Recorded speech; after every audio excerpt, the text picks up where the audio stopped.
Good afternoon and a very warm welcome to all our online viewers. Welcome to our session of Cooking with Consciousness. As we approach this time at the end of the year, many of us are preparing and planning to spend time with our families. We're thinking the fun that we're going to have together, the food that we're going to share together, gifts, etc., etc. But most important aspect of it is the food, isn't it? So we're thinking, what are we going to cook for the family? What are we going to share? What are we going to do? So here we are bringing certain recipes for you. Hopefully this is useful for you too during this festive season. But before we start looking at the recipes, I'd like to talk about the importance of food itself. For food, it is said that a way to men's heart is to his stomach. And I think I'd like to alter this saying a little bit by saying that probably the way to anyone's heart is through their stomach. Also, this beautiful saying in the East is that with a family that eats together and prays together stays together. And today we're seeing that often while we're looking for all these festive seasons is that time to spend together, because our lives have become so busy and we often, though we wish to, we're not able to spend that time. But during these festive seasons, we try and make time. We plan well in advance to do many things together.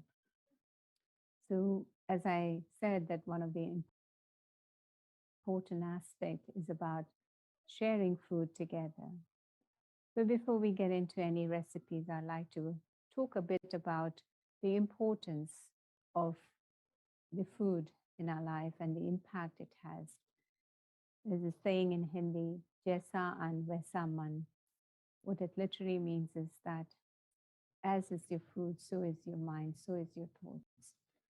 And we know that thoughts are an integral part of how we think and perceive and also interact with each other. A lot of the good things we see out there in the world, or a lot of the wrong things that we see out there in the world, where does it all start from? Our thinking, whether it's, a message of peace or whether there is an act of kindness or, where there's a war somewhere. Where does it all begin from? Through our thoughts in our minds. And something that has direct impact in our thinking is the food we eat. So yes, probably for those of you familiar with our teachings and for those of you, joining us for the first time or not frequently joining us, yes, we would like to promote through these sessions like this, vegetarian and vegan and plant-based kind of diets, which is helping us to think in a positive way and, directly or indirectly impacting the environment that we live in and then, our nations and also the world at large.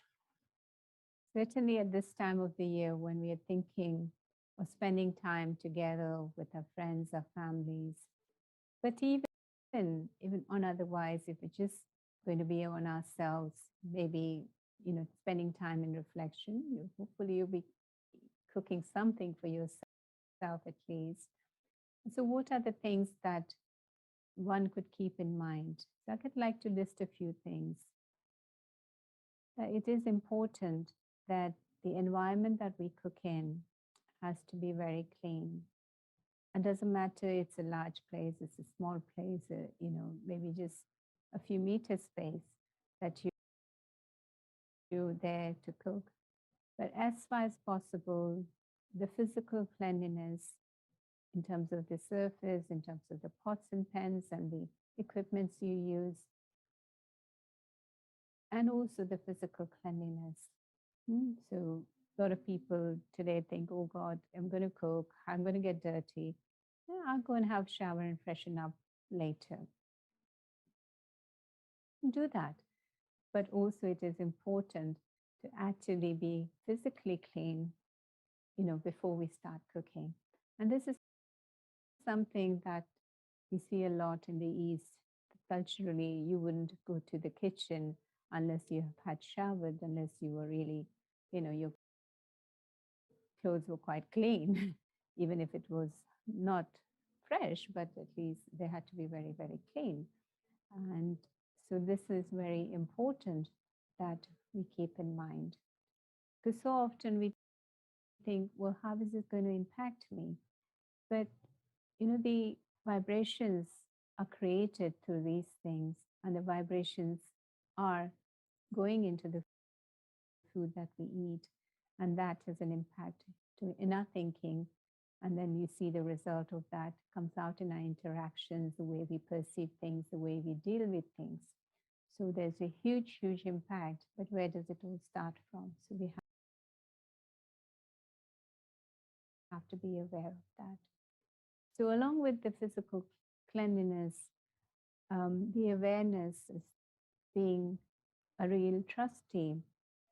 It is as if whatever I have, whatever I'm given, is God's gift. And cooking with this awareness, with gratitude and with thankfulness that here, yes, I have something that I have on my plate, or I'm able to, cook for myself and my family and friends. So that awareness of gratitude and that willingness to actually share, so often in early days, we used to hear that often people would come in tens and 20s, and yet there would be enough food for everyone because the families never just cooked for their own families. They somehow knew that today guests were coming, and they generally came uninvited, but there was always enough food for everyone. And this is kind of the consciousness is good to keep as we're about to cook, though we maybe just planning for 2 or 3 people, but just take a moment of pause and ask, how much should I cook really? And you will be kind of indicated that maybe cook for 5, and you find that 2 other people are joining in, or they're passing by, and you are happy to be able to share with them. So that feeling of wanting to share and that awareness of generosity and sharing is also very important to keep in mind. The third thing is that as we think about the recipes and as we try and get together the ingredients that you're likely to use in your recipes, some of the most important ingredients, which are freely available all the time and is with you, is awareness like peace, love, happiness, kindness, compassion. And as we're cooking in our recipes, let me add those ingredients very much, beginning, in between, at the end. And even this awareness that when the food is ready and it's on our plate, we're sharing with the family. Many families, many places you will find that there is generally a prayer done or your food is blessed before you start to actually accept it. And that is also very important. That let me be very thankful to the nature, to the elements, the people who have provided, worked hard to get this here on my plate, in my kitchen. So all these awareness is very, very important. One of the things that we like to share and see if you are able to adapt it to whatever extent possible. It might just help to be able to have that right vibration, the right kind of awareness whilst cooking. So once the food is cooked, we like to actually offer it to the source as a thanks, giving as gratitude for being able to, for providing us with that. So we have kind of little dishes, little containers, and a little cloth to go over that dish. And we take a portion of freshly cooked food, mm, only that is freshly cooked that day, and a small portion of it in those dishes. And then we have a little stool or a table where we put that tray on with a cloth covered. And then we sit in meditation, thanking, the source for providing us with all these beautiful things. And then once we've done a meditation, whether it could be 5 minutes, it could be half an hour, as long as you want, as long as you can manage. And then you bring back all this food that is offered and you put it into the main pot. And so the whole food then is seen as a blessed food. For food, it is said, for the blessed food, it is said that it actually eliminates sorrow. In Hindi, the saying is Brahma Bhojan Dukh Vanchan. The food that is cooked in God's awareness and offered to God actually is able to take your sorrow and your sadness away. So that is kind of the strength that the food has. And just like to share a little story as I'm thinking on these lines, that say suppose you have a recipe and say it is a semolina halwa, and whether it's cooked at home, whether it's cooked at a holy place, or whether it's cooked in a restaurant. The recipe may be the same, and the ingredients are similar, and maybe even the person who's cooking is the same. But when the person is cooking at a restaurant as an employee, as a cook, as a chef, the awareness is different. When the person is cooking at home, for the family and friends, the awareness is different. And when the person is cooking, at a holy place, as a community service, as, their fortune, with that awareness, then the impact that recipe and the food that's created through that recipe, though it's similar, but three different sets of scenarios we're looking at, the impact of that food is very, very different. So what I like us to do is just to take you through a short meditation as to what our awareness could be as we start to cook, as we like to offer that food to the source, thanking the nature and the one up there for providing, and also everybody else who's made that possible. And also that awareness of sharing, through our thoughts with people who are in need.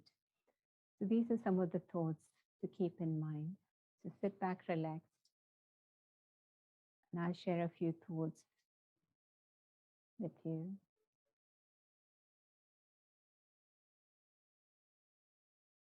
So as I enter my kitchen or the area where I'm likely to cook the food, as I become aware of it, making sure that it's physically clean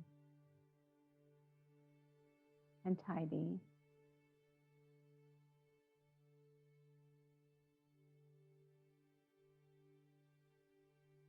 Let me be also aware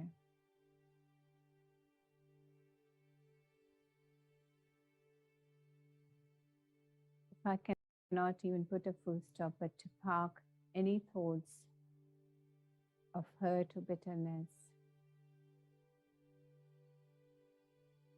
Because whilst I'm cooking, I want to do with a lot of happiness and a lot of joy, and with a lot of warmth.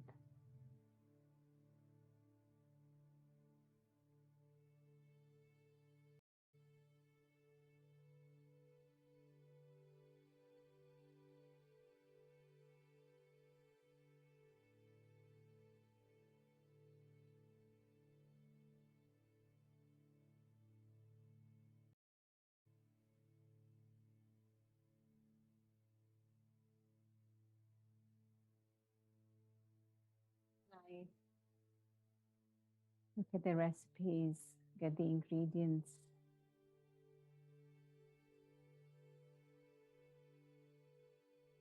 And if some of the ingredients are missing, I improvise on the recipes. I create my own.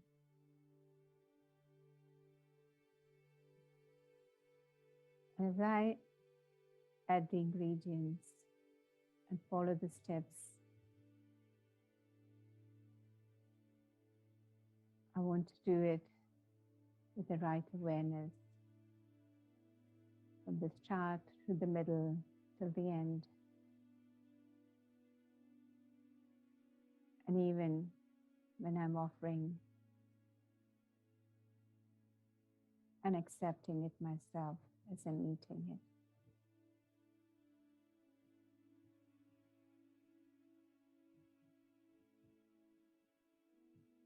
There's just the feeling of abundance oozing out.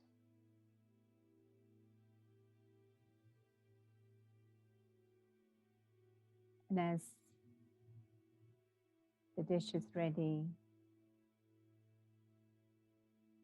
put it in this little containers that I like to offer in meditation to thank the Supreme and thank the nature and everyone else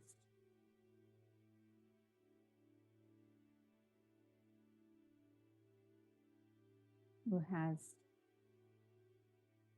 helped me to make this, in terms of providing, in terms of helping, in terms of shopping, whatever it may be. Including the farmers and the infrastructure. There's this heart full of thanks during meditation. As I take this tray of freshly cooked meal or a dish, little containers covered with a simple, nice cloth. Placed it on a stool.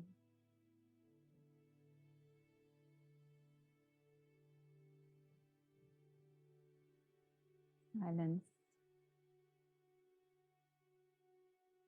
Saying that thanks.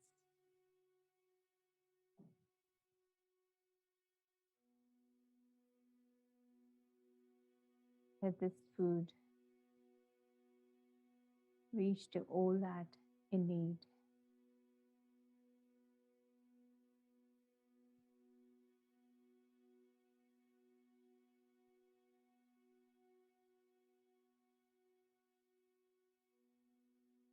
And give strength to those who are going to accept it and eat it.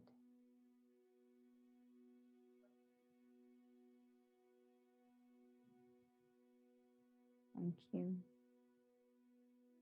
Thank you. Thank you.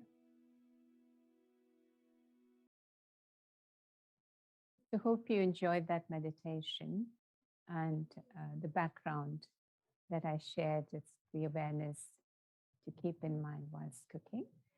So we'll now start sharing some recipes.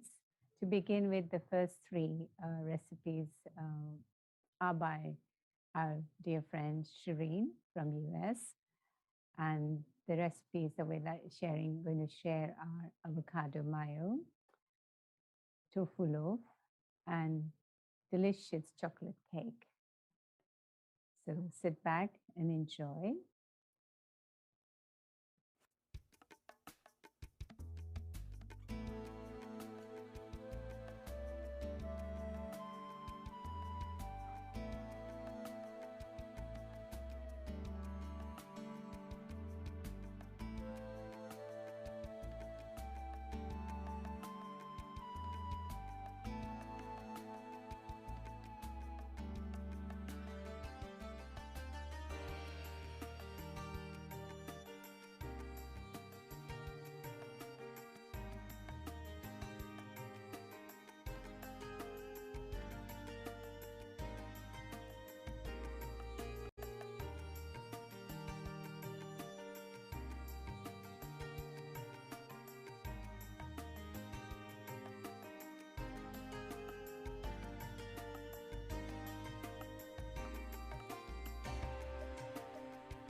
Now let's taste this avocado mayo.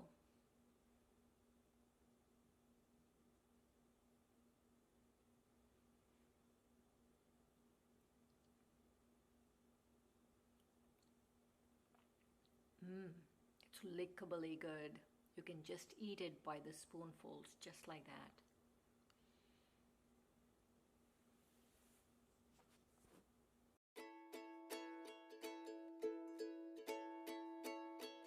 Welcome to the Yum Yum Yogi. Today, let's do a tofu loaf. This is low carb, keto, gluten-free, vegan, and of course, scrumptious. Before we start, let's reflect on this thought. I am supremely happy because I'm seated in God's heart. Let's start by prepping the veggies. We'll be using 1 cup of cabbage. Mince it like you're seeing on the screen. Let's do 2 medium carrots. Let's grate them, and 3 stalks of celery. You can use any veggies. These are the veggies I like. We also need to mince the celery, and we will be using parsley. So usually I use other herbs like thyme and sage, but for now let's keep it simple and just use parsley. We will need 2 pounds of extra firm tofu. Transfer this to a bowl and scramble it. It's easier if you scramble with the food processor. I'm not sure why I'm using my hand, but it's easier with the food processor. And keep this scrambled tofu to the side, and let's saute the veggies. Add 1 tablespoon extra virgin olive oil. Add the cabbage and the celery and the carrots, and saute just for 2 or 3 minutes, not for too long because they're going to cook in the oven anyway. And to this we will add salt and pepper and also black salt. So black salt is an Indian condiment that gives this loaf an amazing flavor, and you get it in an Indian store, so do try it. It's really amazing, and it's optional, of course.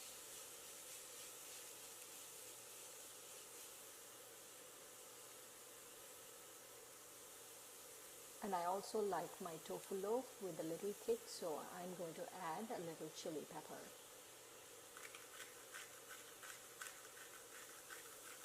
So saute for just 2 or 3 minutes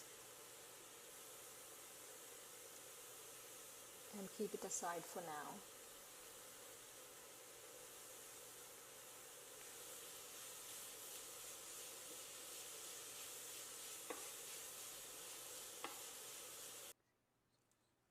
So to the scrambled tofu, add 1 tablespoon of soy sauce and 1 tablespoon of psyllium husk powder.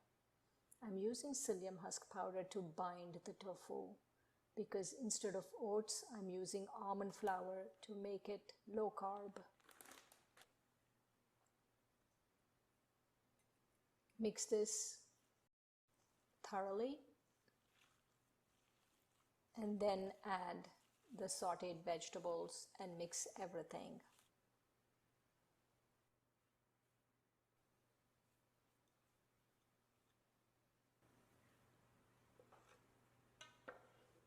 So you can bake this in a bundt cake pan or a cake pan.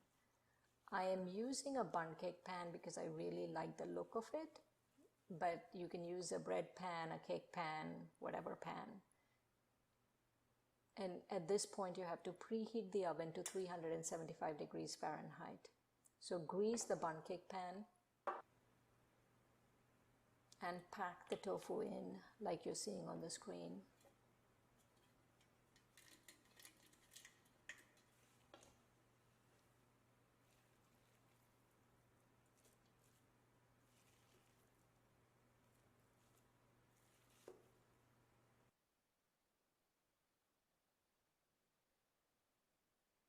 Bake for about 40 minutes in a preheated oven at 375 degrees Fahrenheit. I'm making a homemade ketchup here, so take some oil, a pinch of ground cloves, a cup of strained tomatoes. You can use a store-bought ketchup for spreading on top, but I think ketchup has too much sugar, so I'm doing my own version of sugar-free ketchup here to spread on top of the loaf. A pinch of ground mustard, cinnamon, ginger, salt and pepper to taste, and let it simmer for about 5 minutes. And there you have amazing ketchup for spreading on top of the loaf. After about 40 minutes, take the loaf out of the oven, let it stand on the counter for a few minutes before overturning it onto a flat plate.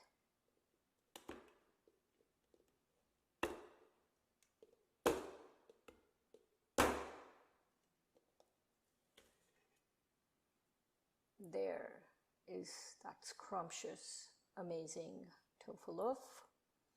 Let's spread some of the ketchup we made on top. It is so moist and so easy to make. It's well worth the effort.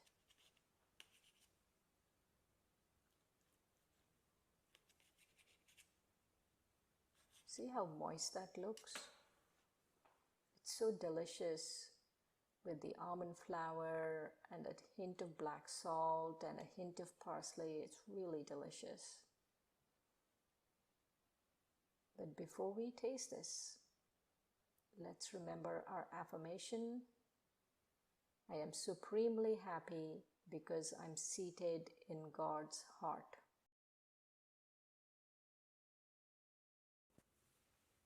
Okay, now let's taste this thing.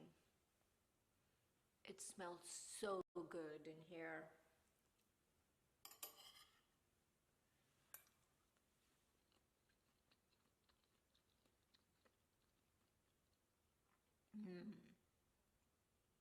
It's really good. I like the subtleness of it. You know, during Christmas time, when I make it, I put sage and thyme and all of that to give it Christmas flavors. But now it's very subtle. You just taste a subtle hint of parsley, and all the veggies and the tofu, they all come together in a really nice, subtle flavor.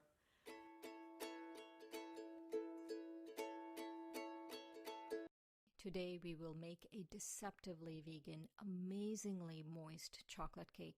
While making, let's remember your mind is so beautiful and welcoming that even God personally wants to come and visit it. You know the most important places to keep clean and tidy are your mind and heart. Now, this is the most important step. Take a mixing bowl and add oil, a high-protein plant milk, and vinegar, and beat it to light and fluffy. I'm using an immersion blender. If you don't have an immersion blender, use a beater, otherwise beat with your hand. It has to be really light and fluffy till you incorporate a lot of air into it, and it should look like that. And now let's add the rest of the wet ingredients. Add the sugar, the applesauce, and the vanilla extract, and again beat it. You have to really keep beating it till it's really nice and fluffy. This is a very important step because this adds the air in the cake because we're not using eggs. And now let's sieve the dry ingredients. So take flour, all-purpose flour, cocoa powder. We add a little bit more baking soda than baking powder in this recipe. So add 1 teaspoon of baking soda and half a teaspoon of baking powder because this alkalines the cocoa. And some salt, and sieve this.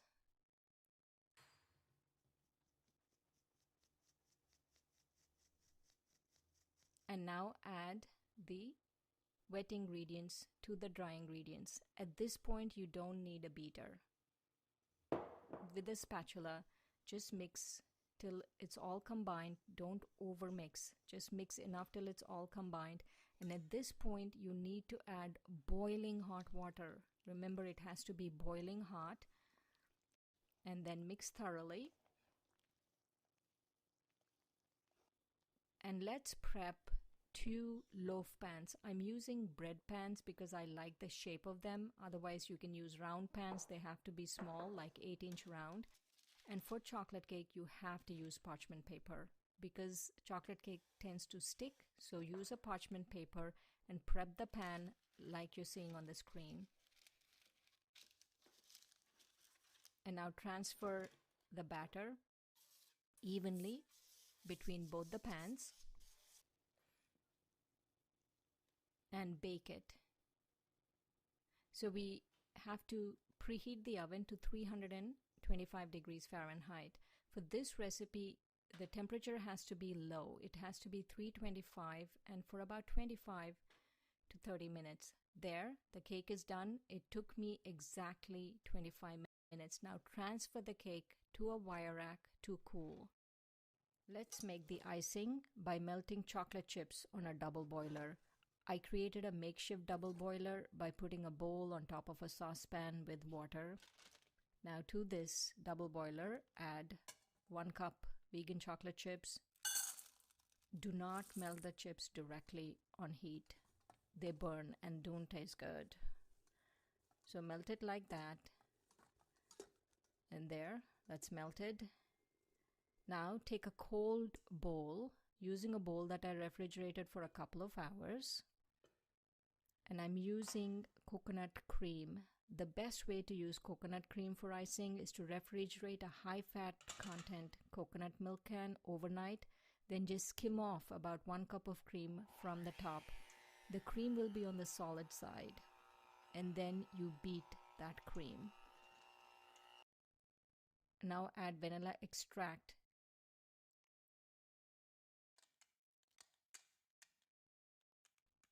And the melted chocolate chips and beat. Usually it is a little solid, it's on a thicker side, but today it was a little liquidy, and so I added 2 to 3 tablespoons of instant chocolate pudding mix. This thickens the icing.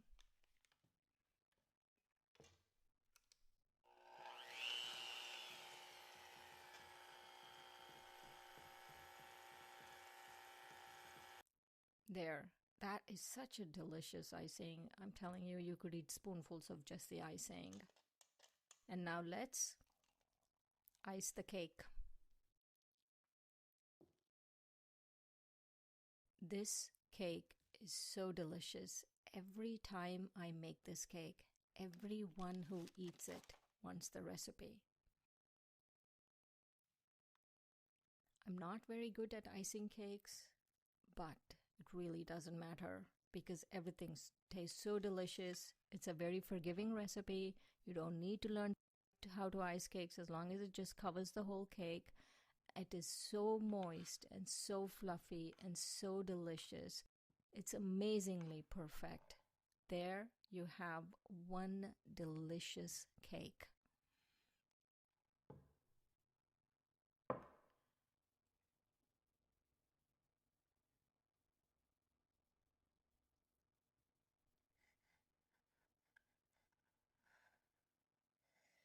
Before we taste it, let's remember your mind is so beautiful and welcoming that even God personally wants to come and visit it. You know, the most important places to keep clean and tidy are your mind and heart. All right, I'll make the supreme sacrifice of tasting this for all of you.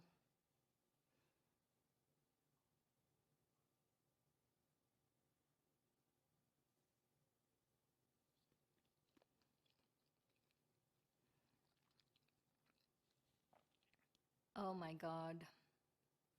It is so deceptively vegan. You cannot tell. It's moist. It's rich, it's really chocolatey, not too sweet. I'll take another bite. This time I'm just taking a bite of the cake, not the frosting.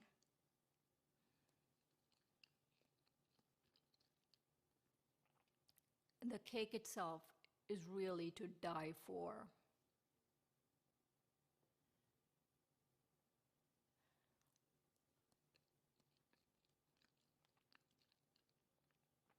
Yum, yum.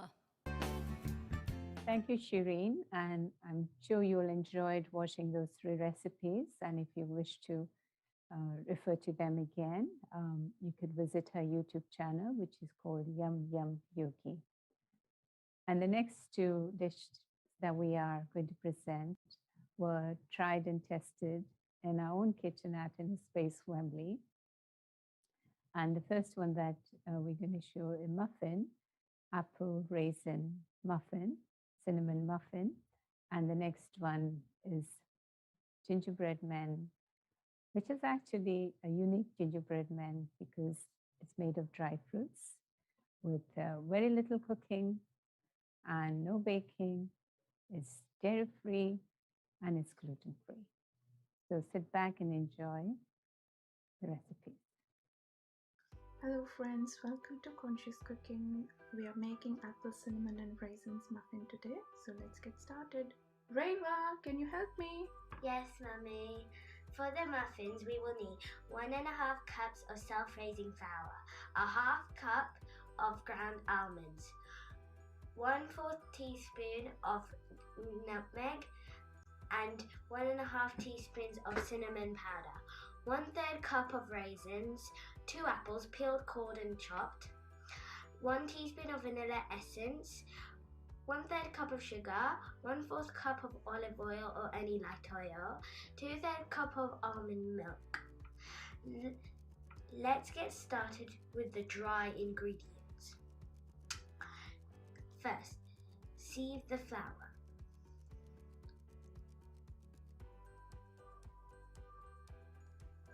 And make sure you don't drop any on your surface. Add the cinnamon powder along with the ground nutmeg.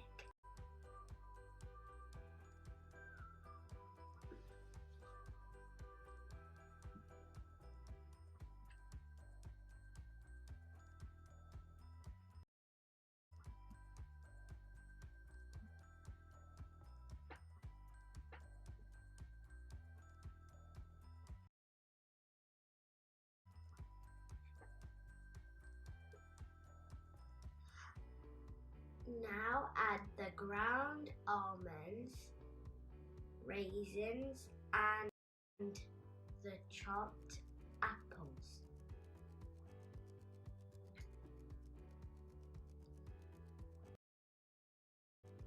Whenever I help Mummy in the kitchen, she always says, always create nice and happy and positive thoughts. Mummy, this muffin is going to be so tasty, delicious and yummy. Okay? Now add the sugar. Mix it up. Then add the oil.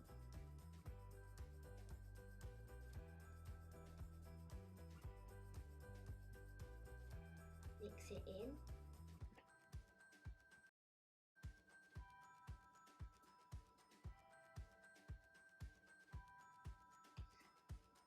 Pour in the almond milk.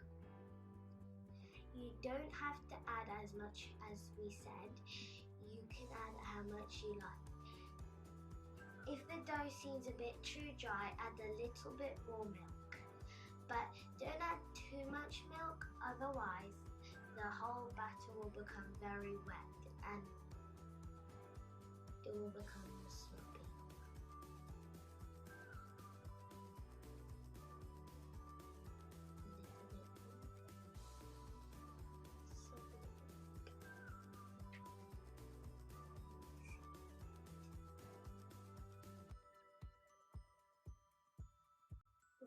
the step.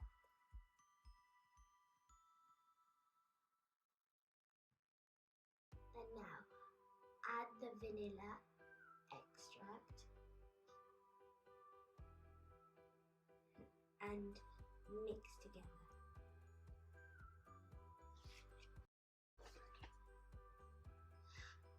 Now our muffin mix is ready. This recipe makes 6 enormous or 12 average sized muffins. Bake for 18 to 22 minutes at 180 degrees Celsius until risen and firm on top. And now you feast.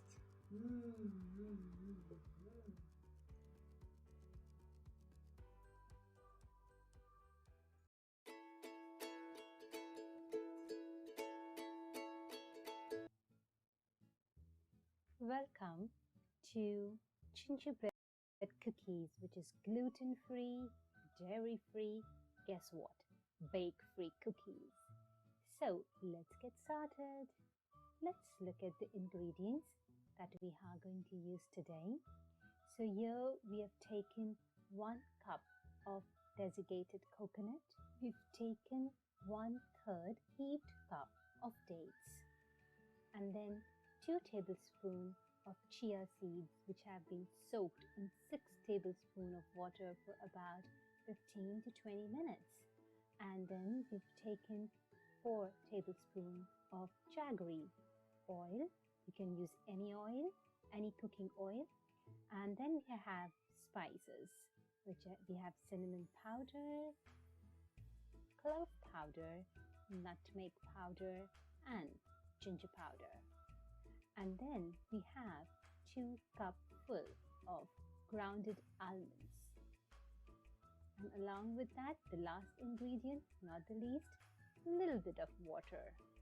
And then let's look at other tools that we will be using, like pans and pots, stirring spoons, cookie cutters, rolling pin, and days.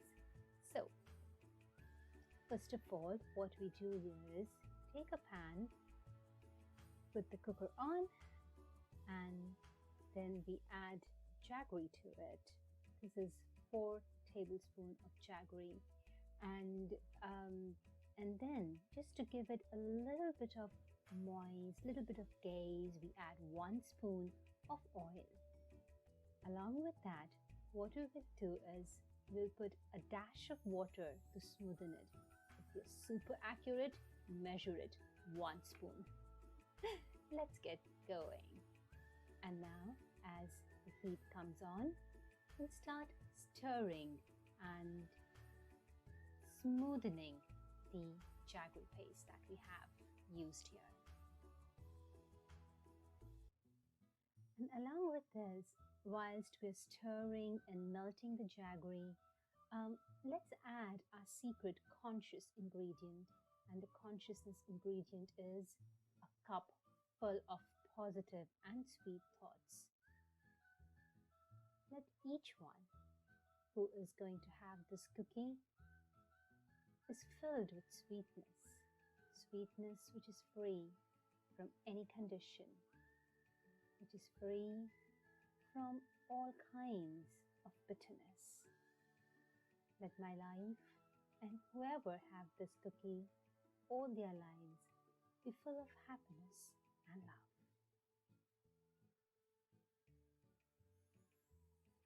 And now let's add 1/3 heaped cup of chopped dates. You can see as the dates are quite tough. When we heat it up, it starts getting softer, and then you can just smash it. So let the dates and the jaggery gel beautifully together and get softer and nicer and smoother. Keep stirring and keep breaking the dates as they get softer. And eventually you'll see the color changes. And at that moment, what we do is add a little bit of water. Make sure not much, because if you add too much of water, the shelf life of cookies won't be longer. So if you want the cookies to stay there for a couple of days or weeks, make sure that you put accurate amount of water. So keep stirring. It has become a nice jaggery date paste. At this moment, we turn the gas cooker off, and now let us add all the chia seeds that we have. Remember, 2 tablespoons of chia seeds mixed with 6 tablespoons of water and soaked for around 20 minutes. So let's mix it well. Now you can see our chia seeds and date jaggery paste is almost ready. So let's move on to our dry ingredients. We'll take our 2 cups of almond powder, and in that we will add 1 cup of desiccated coconut. And then mix it well.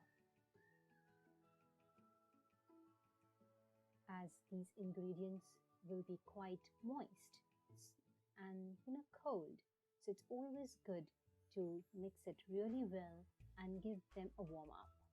So we'll take another pan, and then at low flame what we will do is just stir them so that the coolness, the moist that is there in the almond powder and the coconut just evaporates, and we really get nice dry almond powder and coconut mixture.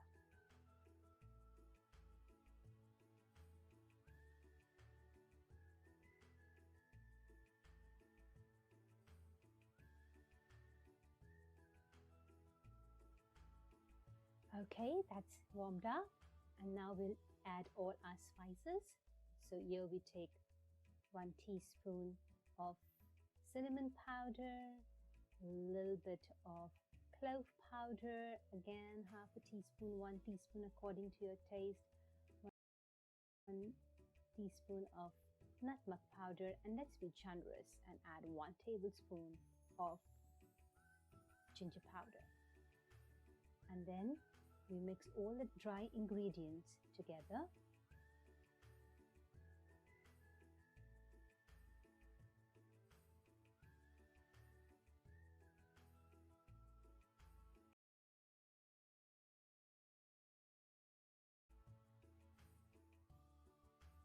And whilst we are mixing this, let's add our wet ingredients. That's the chia seeds, dates, and jaggery paste that we have made. It will be hot, so just be careful you don't burn yourself. You can use a spatula to mix both the ingredients.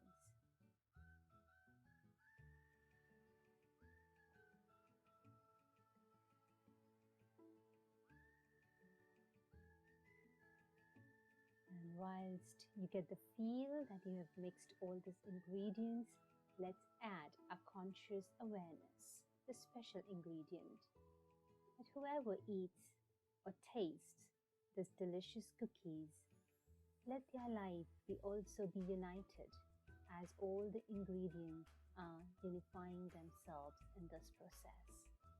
Let all our nature gel together, and we feel that belongingness and that close-knitted feeling in our family.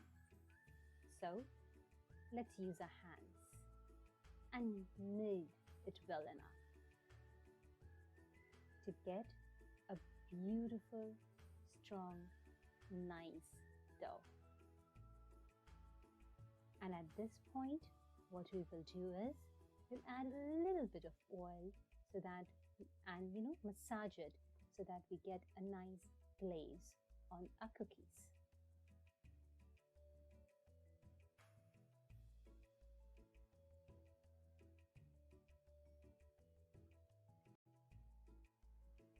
knead your dough well enough so that you get a good consistency and a smooth dough.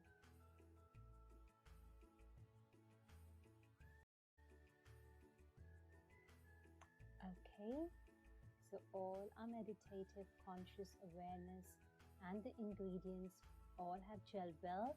So we take a base and we grease it with a little bit of oil. We also make sure that you don't forget to grease your rolling pin as well. And let's take our dough. It's a lot to go over there. So what we will do is make sure we've taken all bits and pieces from here and there, and then make the dough into half.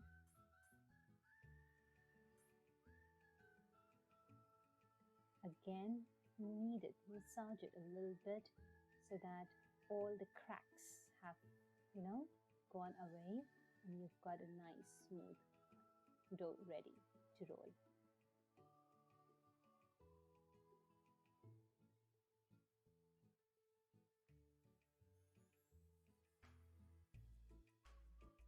Look at that.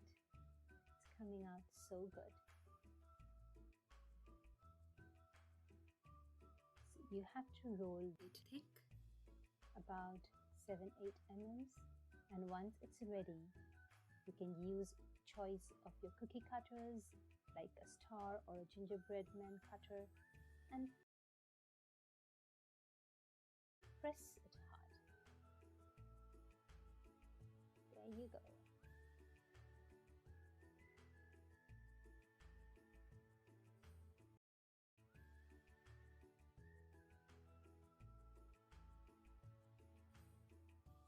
Whilst you are cutting, again, you can have beautiful consciousness.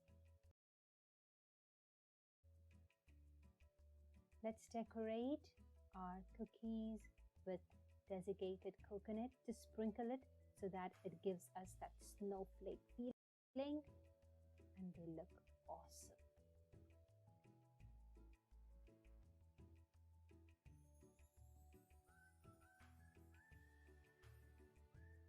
Once you've sprinkled, they are ready for you to serve. So we wish you happy cooking, conscious cooking, mindful cooking, and a lovely time on Christmas with your family. Enjoy with your loved ones. Merry Christmas to everyone.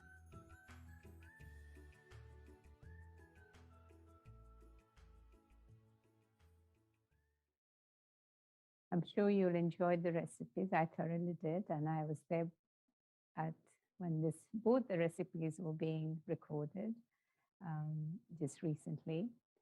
So it was real fun whilst doing it, and you would have probably sensed that fun and that awareness of positivity whilst cooking as well. So now we're coming close to the end of our event. Once again, wishing you all the very best of the festive season. In terms of what's happening at Inner Space Family, just like to let you know that coming Tuesday will be our last talk for the year, and it's our Christmas too, stocking up your toolkit, and our main speaker is Sister Mani. But there are various other things also in the part of the program. And so do join us either online or in person at 6:45 on coming Tuesday. And then we'll be resuming most of our activities in terms of online from January after that. So do visit our website, do visit our YouTube channel. We'll also be posting the 2 recipes into our YouTube channel very soon. So wishing you all the very best. And as you see in the background, lots of cookbooks. So they are available at our stores. If you wish to find out more about vegetarian and vegan recipes, they're also available online at Inspired Stillness. So either if you can come in person to get them, to come and see us, or you can order them online. It's beautiful recipes, lots of them, and very easy, many of them. So wishing you all the very best from all of us at Inner Space, and keep in touch. Om Shanti, and a very good afternoon. Have a wonderful year ahead.